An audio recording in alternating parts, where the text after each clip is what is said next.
In this whole translation process, it's domestically done, internationally done, foreign languages to our languages to foreign languages.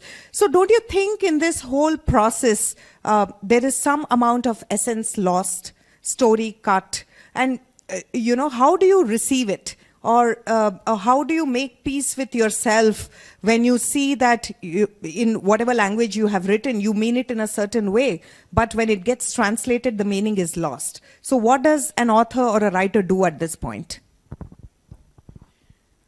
First of all, I won't believe in comparing these two books. That should be treated as a separate book. Because the number of people who read both English and Kannada will be hardly 20 to 30, not more than that. So why are you worried about them? Don't worry. Okay? An English reader who do not know anything about Kannada, if he reads this book in English and enjoys the story, I'm done. I don't have to worry about it. Okay? I give that liberty to the translator. You do. So whatever you feel comfortable, so that it reads like an English work, of course, with the rich Kannada culture details and all those things. It will be lost. What can be done? We don't have a choice.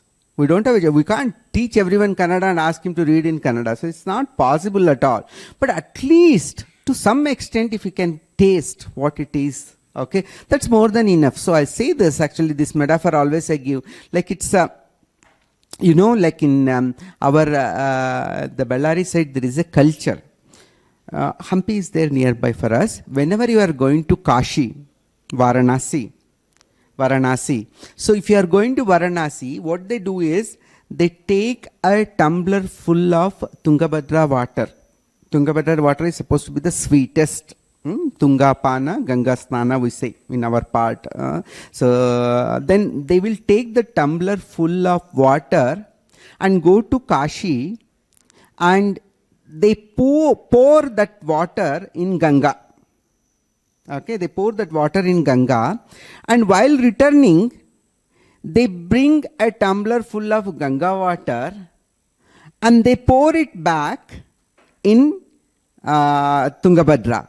So this completes the total Kashi Yatra for them. It's very important. They say in a way, like the Kashi Vishwanatha should taste the sweetness of our Tunga water.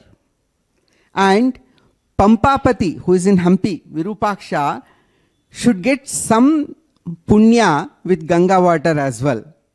So for me, the translation is this. Translation means we take some water from our river and pour it into the other rivers. Maybe I'm taking Tungabhadra water and pouring it in Thames. Maybe I'm taking Tungabhadra water and I'm pouring it in Nile. And from Nile, I can bring one tumbler full of water and pour it in my Netravati, my Kaveri. So this is what is the translation. So we cannot get the entire river. There is no way that I can bring the entire river, right? So only thing is I can carry the tumbler full of water. And we always said translation is punya karya. Because the best classics you are bringing and making the other people accessible. It is a punya karya. Piyush act. So we have to respect it. It demands a lot of respect. Translation demands a lot of respect. Absolutely. Vasudhendra, when it comes to, this question is on behalf of all the aspiring writers and budding authors. So how does this whole writing a novel happen? I mean, is this your imagination, or you do research and select your topic like how you did? And is it your interest alone? How does writing a novel happen? This is my second novel. Actually, I'm more of a short story writer. Always I have written 6 anthologies of short stories are there, and 5 anthologies of personal essays are there. So I'm more well known for that. I wrote one novel in the beginning, earlier, around 10 years back. That was more based on my family, an incident which has happened with my father and mother. I took that as an important incident, and I wrote it. It was very easy flow for me. So that was also a period based in 60s I wrote. So, but it was very easy because I knew the culture and all well. But here it is not easy. So what I was doing is, the studying is very important. If you don't study well of the subject, especially history subjects, you will not be in a position to write anything. Even writing one sentence also, you start getting so many doubts. So for example, she saw herself in the mirror and found her beautiful. The first doubt you get is whether mirror was there at that time or not. Whether there was a culture to look into the mirror or was there no culture of looking into the mirror. See, these are all the doubts you keep getting. So if even writing one sentence is very difficult on the history, if you are not studied well, okay, you get a lot of, otherwise you start bringing all the contemporary elements there. You know, so like, that was also a style, I don't deny that was in many of our Indian Kannada Mahabharatas, actually, so which were written in 14th century, 15th century, Kumaravasa, right? Kumaravasa's Mahabharata, everyone chews pan. You know, like pan chewing is very, very, in detail it is there. Krishna chews the pan, so Draupadi chews the pan, everyone. And even Krishna gives Karna one pan and asks him to eat, like that. Those details are very high. But thing is, this pan was not there during the Mahabharata period. Absolutely it was not there. It only came in 1st or 2nd century to India. It was not before that. But it's immaterial for them. So I am writing a novel, this thing, so it has these contemporary details has to be there. It can be justified is what they thought. But for me, it's not. Now the system is, you have to go and live into that word is what they say. And while reading the history, I made one point very clear. I'm not going to note down anything from the book. This is mandatory for me, because if you start noting down the points, you become a historian. I want you to stay away from that practice of noting down the important points from the history, whatever you read. It has to be there in my mind. Whatever I read, something is there in my mind, means that has attracted me in the history. So I am happy to read 3 times a book. I don't mind reading it 3 times, but I'm not going to write any points in my notebook about those events. And finally, imagination. See, this is another advantage of writing about the common man. If you are writing about kings and queens, people will question you. If you are writing about the common man, nobody comes and questions you. No, it didn't happen like this. It didn't happen. Nobody tells that. I'm so happy with that as well. But if you are planning to write a historical book, mandatory that you study a lot. And believe me, you need not have a MA background, MA in history background or anything of that sort to write a historical novel. You could be a software engineer like me. You read for 1 year. It's just like learning some Python. So you will learn history in the same way. So another computer language kind of a thing. So you can learn history and start writing it. History is more interesting than your computer languages. That much I can tell. Yes. Before we open the floor for questions, I must tell you all that Vasudhendra, who's been so candid, talking to us so beautifully today, sharing his journey, is not just an award-winning publisher and author. He's a hiker, trekker, mountaineer, counselor, a huge supporter of LGBTQ rights. His achievements are one too many. So come a decade, where do you see yourself? How many more books are we getting to read?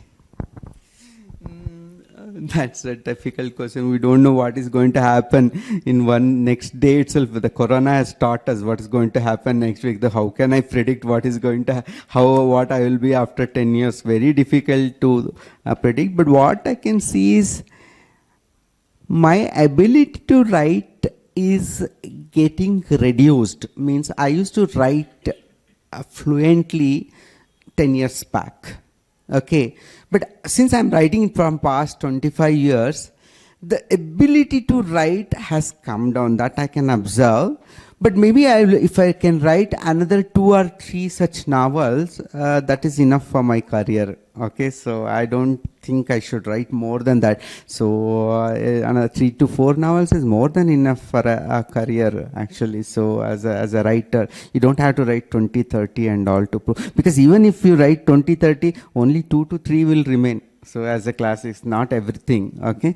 So I will be happy if I can write another 2 to 3 novels. One thing I mentioned, I stopped writing short fiction because I enjoyed writing a long fiction, so like this, the novel. So I would like to continue to write novels and not the short fiction, okay? So I have stopped that one.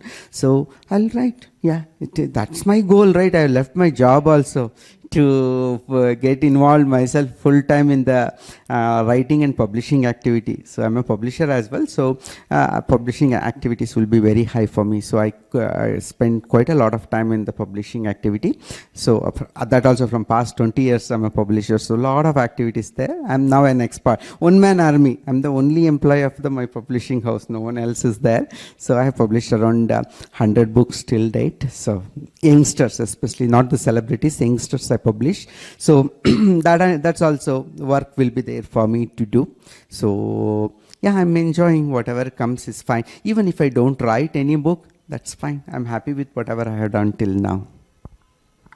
That's fabulous, Vasudhendra. I wish we all had the calmness and the contentment that you have. Thank you for telling us all of that. Now the floor is open for questions. If anyone wants to ask anything. Yeah, Vikas. Hi, sir.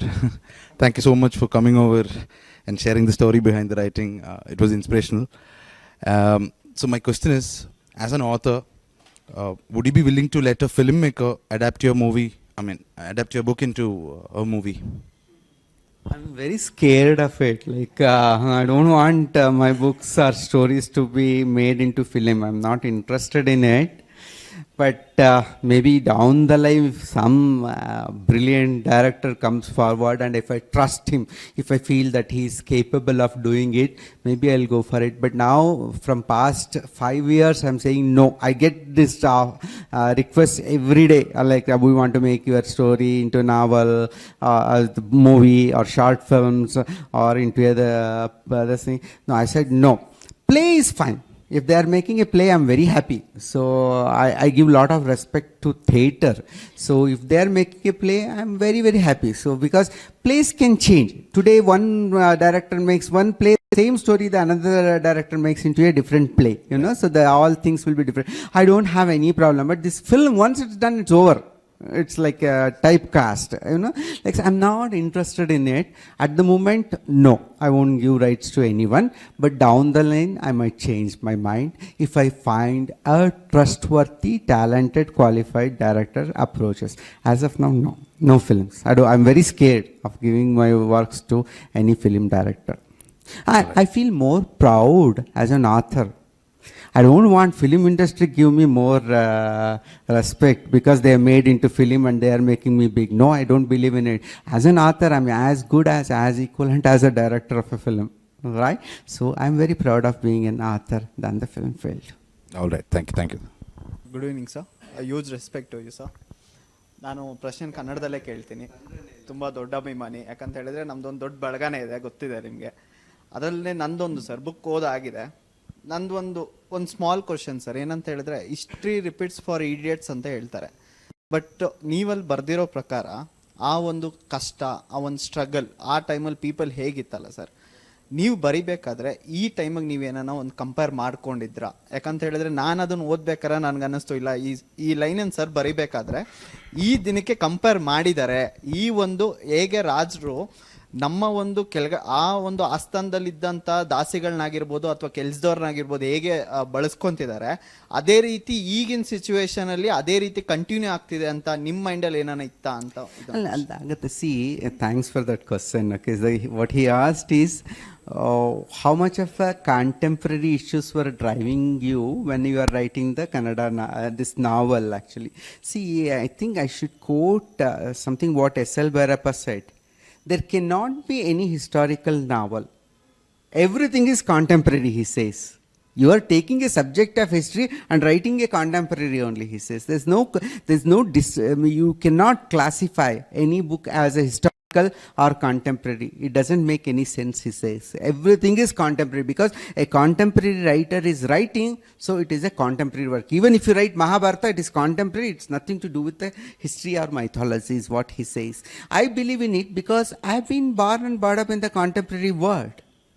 My ideas will revolve around that, actually. So when I talked about a rebelness for a woman to run away from the sati, right? That is contemporary. During those days, maybe nobody has thought like that. Including women, they would not have thought. They thought it's an ongoing process. Because I have come with a different mindset, different ideologies, different theories now, I can think in a feminist angle that what is happening to her is injustice. It's an atrocity. So that needs to be rebelled, right? That's why I wrote that incident.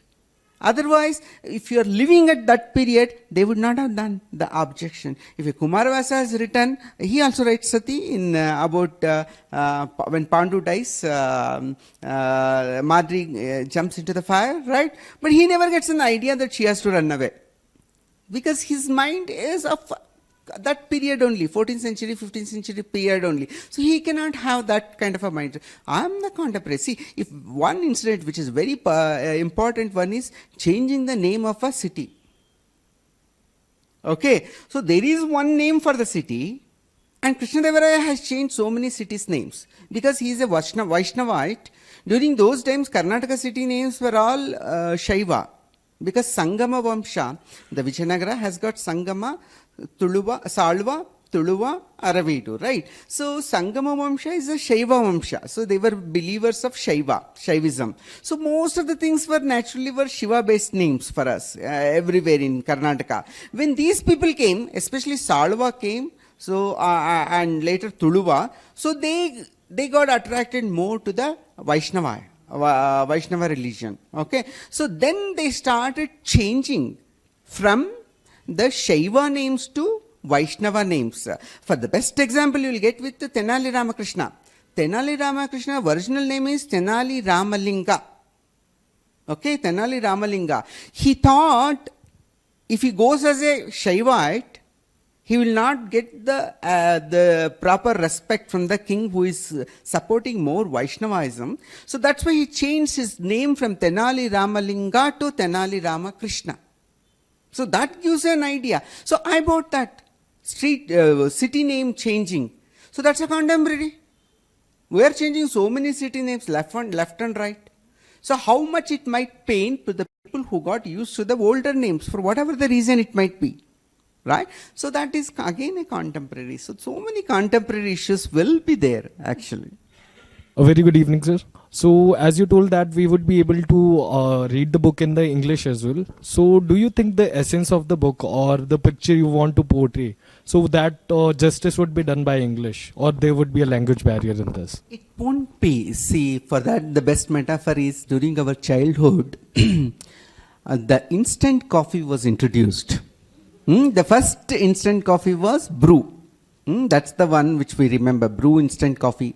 The advertisement for the brew coffee was, its taste as same as filter coffee. Means almost to the taste of the filter coffee was the almost, the word they used. They never said same. Because they knew that filter coffee is something very different. South Indians know it very well. So they cannot reach the taste, right? So that's how even translation will be. You will give a coffee taste, you will get, but it is not going to be the same as a filter coffee. But at least for North Indians who are not even having the passion of drinking a coffee itself, so for them even filter coffee is enough. Let them taste at least what coffee is like that. But all this filter coffee metaphor is for the prose. Okay, if you are translating a prose, of course some essence will be lost, but something will be there, at least a filter, if not filter coffee, instant coffee will be there. If you translate a poetry, the coffee will become kashaya.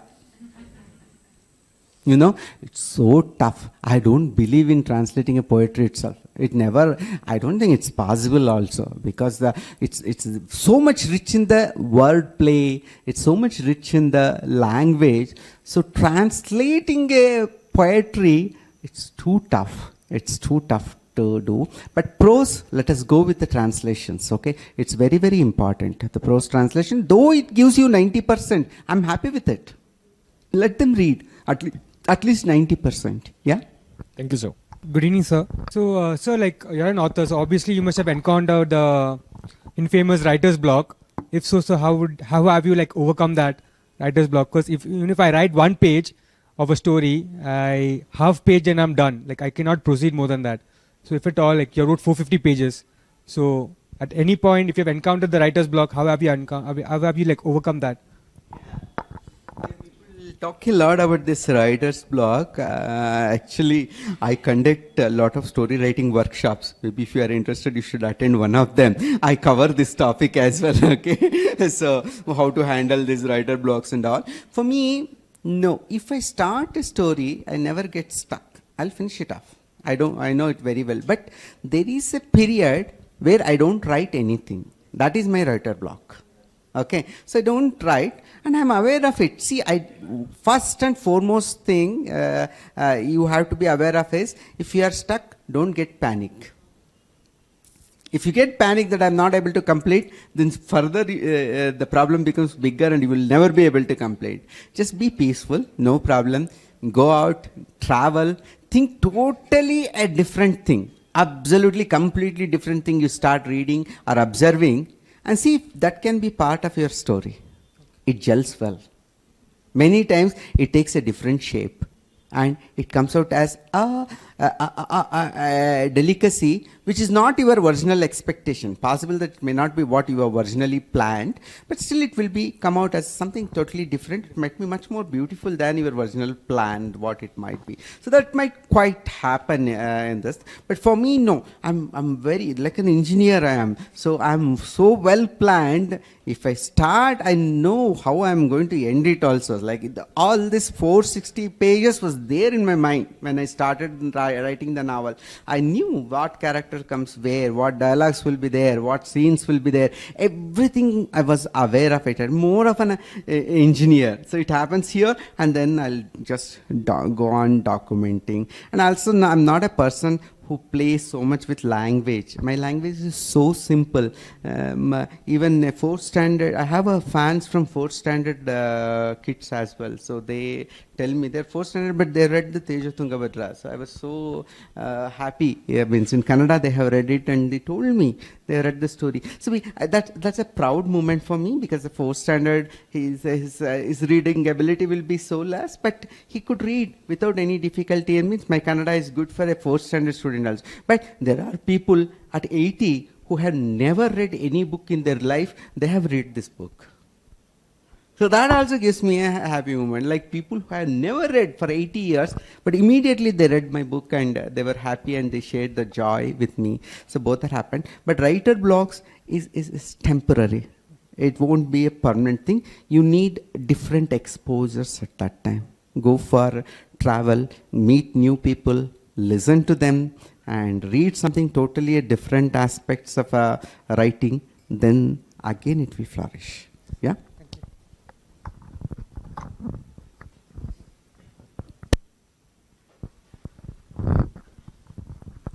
Hello ನಮಸ್ಕಾರ, ನಾನು ಕನ್ನಡದಲ್ಲೇ ಕೇಳ್ತೀನಿ. ಈಗ translation ಅಂತ ಅಂದರೆ ಅವರು ನಿಮ್ಮ ಬುಕ್ಕನ್ನು ಒಂದು 5-6 ಸಲ ಓದ್ಬಿಟ್ಟು ಅವ್ರದ್ದೇ ಆದ ಭಾವದಲ್ಲಿ ಬರೆದ್ರೆ ಹೆಂಗಿರುತ್ತೆ, ಅಥವಾ ಡಿಟೋ ನೀವು ಅದು ವಾಕ್ಯನ ಅದದೇ ಎಕ್ಸ್ಪೆಕ್ಟ್ ಮಾಡ್ತೀರಾ ಅಂತ ಹೇಳಿ? There are two kinds of translation. One is just the summary, telling of the summary. Another one is line by line translation. But internationally, I believe in line by line translations only. So you are not supposed to crisp it out with your own, because that becomes your book. It's not my book, right? So what you can read a paragraph 3 times, and maybe you can change some of the sentences to suit the language, nothing wrong. But don't say that this 460 pages you can remember everything for reading in 5 times and then putting it into, no, that won't work. Okay, it will kill the book actually. So you have to go into the details of everything, line by line, and then you translate to English, but you can combine 2 lines into one. So English might have a power, 2 lines to make it into 1 line. Some words may not be necessary there, but here it is very necessary because Kannada language. So all those things will be there. The challenges are very high for the translation, but at least it should be the same read.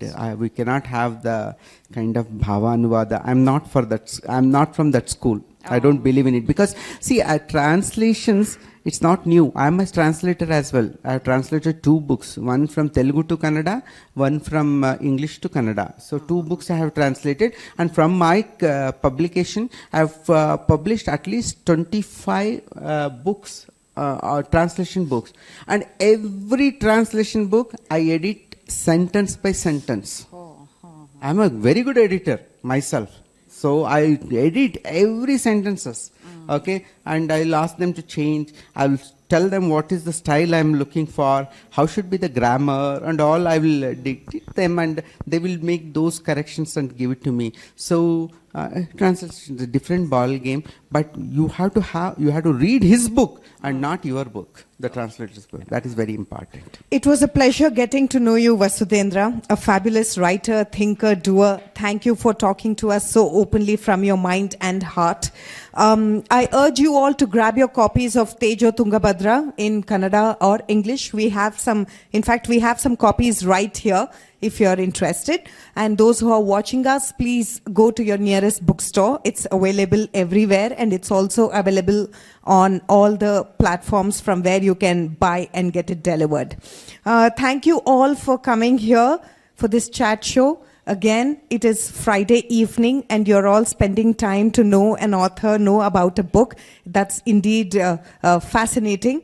And keep reading, keep doing good, be kind to each other. Follow Book Brahma's social media platforms to know who's our next guest on this show, Meet the Author. This is season 1, episode 1. And thank you again. Huge round of applause for Mr. Vasudhendra.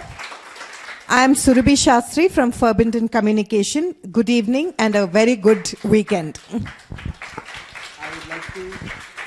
I would like to thank Book Brahma and all this entire team who has invited me and organized this event, because these days authors and books are not so well respected, because something which doesn't return money, people are losing respect on such things, that's what is the situation. But I'm so happy you invited me and share my ideas here. Thank you very much, and thanks for the nice questions and the cooperation. Yeah.